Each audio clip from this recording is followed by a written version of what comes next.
Pourquoi? Parce que, oui, parce que c'est le podcast qui répond à tout et pourquoi.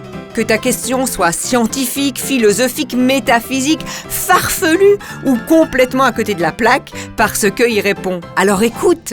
Pourquoi on oublie? Ah oui, j'avais la réponse à cette question.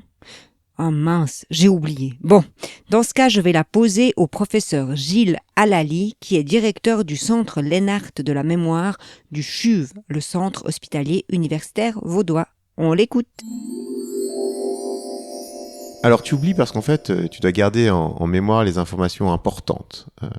Et quand on dit en mémoire, on a plusieurs mémoires dans le cerveau. On a deux grands types de mémoire, qui est la mémoire à court terme. La mémoire à court terme, c'est ce qui te permet de retenir une opération. Interro surprise! Quand la maîtresse te demande de faire l'addition 4 plus 5, ben, tu dois mettre dans ta mémoire le chiffre 4 et 5 pour pouvoir trouver la réponse 9. Et cette mémoire à court terme, la plupart du temps, tu vas oublier, parce que ça sert à rien en fait de garder en mémoire 4 plus 5 quand la maîtresse t'a demandé cette opération. Et puis tu as la mémoire à long terme. La mémoire à long terme, c'est tes souvenirs. Alors il y a deux types de souvenirs, il y a deux types de mémoire à long terme. Il y a la mémoire à long terme qu'on dit épisodique, l'histoire de ta vie en fait. Le souvenir de tes dernières vacances, tu sais que tu allais à la mer ou que tu allais au ski, que tu étais avec tes parents ou des amis. Ça, c'est ta mémoire qui est propre à toi, propre à tes propres souvenirs.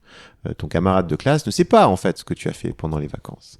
Et puis, tu as un autre type de mémoire, qui est la mémoire sémantique, qui est la mémoire que tu partages avec tes camarades. Par exemple, tu sais que Berne est la capitale de la Suisse. Tu sais que la Tour Eiffel est à Paris. Eh bien, cette mémoire-là, cette mémoire sémantique, c'est ce qu'on appelle une mémoire universelle, que tous tes camarades partagent. Donc, en fait, si tu vois, tu as différents types de mémoire. Tu as la mémoire qui t'appartient, ta mémoire épisodique, la mémoire de ton histoire. Et tu as la mémoire sémantique, qui est la mémoire universelle, la mémoire que tu partages avec tous tes camarades. Et puis on a encore d'autres mémoires. On a la mémoire qu'on appelle procédurale, la mémoire des actions, la mémoire des gestes. Jusqu'à un certain âge, par exemple, tu ne savais pas faire du vélo. Et puis avec tes parents, tu as appris à faire du vélo. Puis aujourd'hui, tu fais du vélo sans aucune difficulté. Tu penses même pas aux gestes que tu dois faire pour faire du vélo. Et ben ça, c'est quelque chose que tu as appris. C'est la mémoire des gestes. Pareil pour la marche. Quand tu avais entre quelques mois et 2 ans, tu as appris à un moment donné à marcher. C'était un effort, c'était pas facile, c'était pas naturel.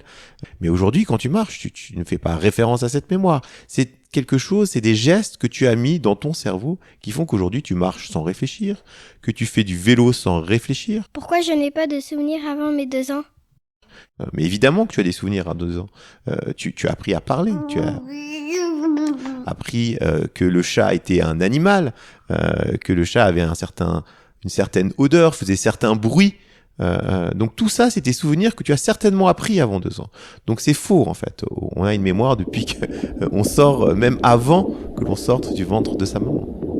Est-ce que tous mes souvenirs sont vrais? L'essentiel de tes souvenirs sont vrais. Par exemple, le fait que Berne est la capitale de la Suisse est vrai.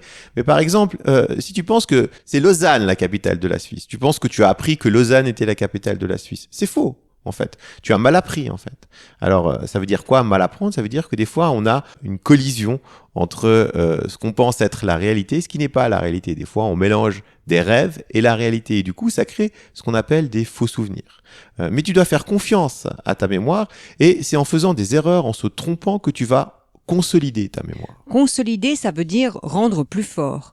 Et dans l'exemple de Lausanne, si tu es persuadé que Lausanne, c'est la capitale de la Suisse, c'est ce dont tu te souviens, et que tu fais un test à l'école et que tu te trompes, tu auras une mauvaise note. Et du coup, tu risques plus facilement de te souvenir que c'est faux, que Lausanne n'est pas la capitale de la Suisse, parce qu'évidemment, c'est Zurich. Quoi?